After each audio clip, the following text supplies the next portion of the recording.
earrings today. I'm not going to show you every single step. This is not a tutorial. Really, I just want to show you how I come up with ideas when I want to make a new pair of earrings.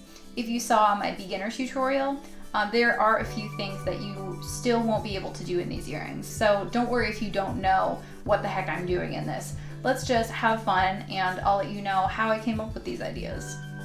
So this first color combination, I was super excited to try rainbow because I have all these nice, solid, bright colors to play around with. And I did also add some white and gold, just so the whole thing isn't gonna be a big rainbow in your face. I started out the very bottom of the triangle with a double gold ladder stitch. Again, this might not be something you know what the heck I'm doing. Also, I don't even know if this is technically ladder stitch. Don't listen to me. I'm having trouble. But I like the way it looked just to have a nice band of gold. And I used just a nice normal 1-drop white brick stitch to complete the rest of the triangle.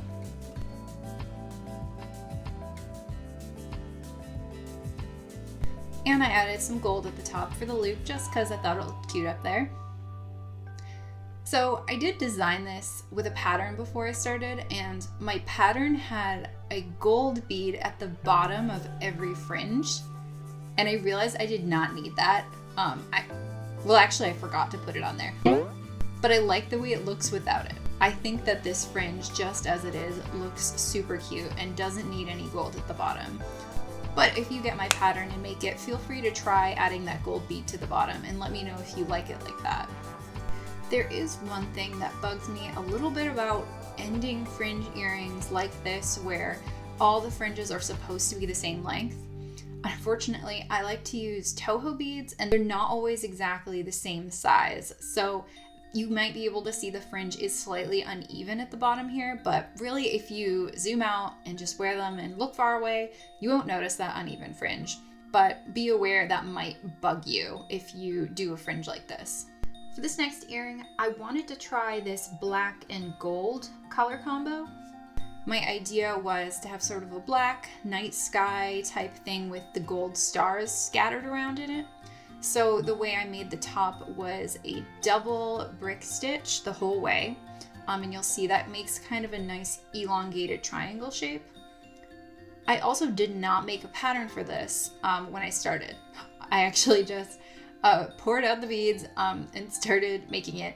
I spaced out the gold bead here and there just as randomly as I could in the moment. And I think I like the way I spaced them out, and it is a good way to do it.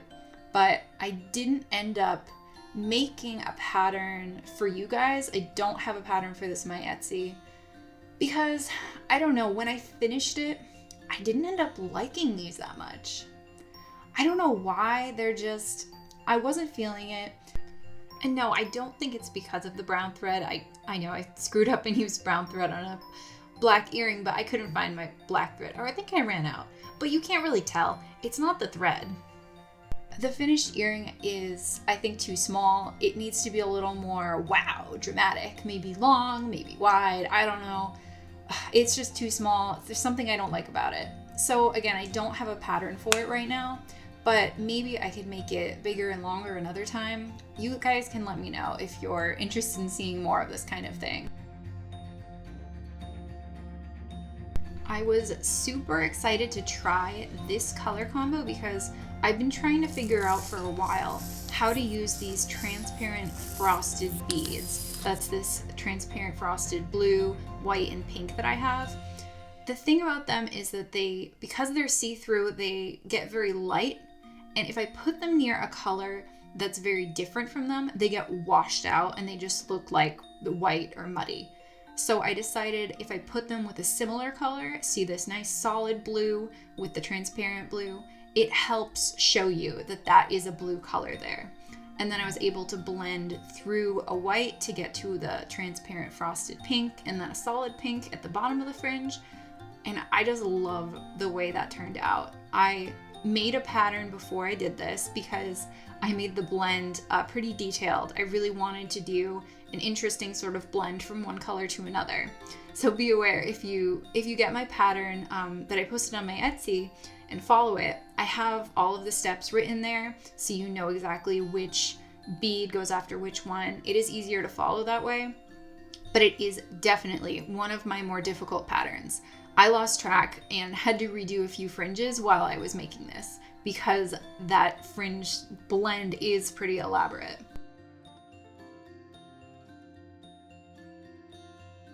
I did also decide to make the ends kind of uneven and jagged.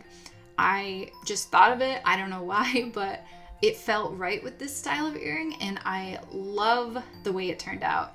I didn't really want a flat end of the fringe or a curved or pointed end of the fringe. This sort of uneven, kind of messy, just ending wherever type fringe ended up looking so cute.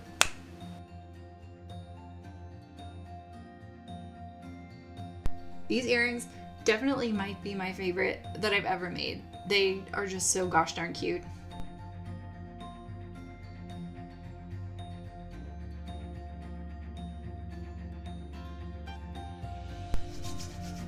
So I finished 3 pairs of earrings. So I did talk about them earlier, but these rainbow ones are really cute.